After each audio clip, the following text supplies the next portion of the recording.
Grand ఫినాలేకి మనకి కొన్ని dances కొన్ని ఈవెంట్స్ జరుగుతాయి కదా, అవైతే మనకి ఈ రోజు నుంచే స్టార్ట్ అయిపోతాయి. అంటే శుక్రవారం శనివారం ఈ రోజు నుంచే స్టార్ట్ అయిపోతాయి. అంటే ప్రాక్టీస్ సెషన్ అని ఇలా డ్యాన్స్ పర్ఫార్మెన్స్ ఇవన్నీ జరుగుతాయి.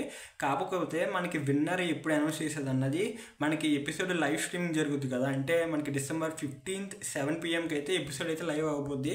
బట్ ఒక గంట ముందు మాత్రమే మనకి విన్నర్ ఎవరన్నా తెలుస్తుంది. సో కాబట్టి December 15 6 PM ఆ టైంకి అయితే తెలిసిపోద్ది మనకి. అప్పుడే షూటింగ్ కంప్లీట్ అయ్యింది. 7 నుంచి టీవీలో అయితే టెలికాస్ట్ చేస్తారు.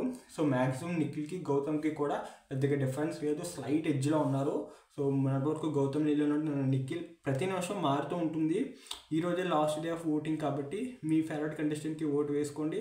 సో ఎవరన్నా చెప్పలేము, మ్యాక్సిమం నాకు తెలిసినంత వరకు నేనైతే నిఖిల్ అనుకుంటున్నాను. సో నిఖిలే గెలవాలని చాలామంది పోల్స్లో కానీ మన దాంట్లో కానీ అందరూ కోరుకుంటున్నారు. సో చూద్దాం, హోప్ యూ బెస్ట్. చూద్దాం మరి ఏమవుతుందో. అండ్ ఈ సీజన్ ఎలా అనిపించిందో కూడా కింద కామెంట్ చేయండి. Thank you for watching.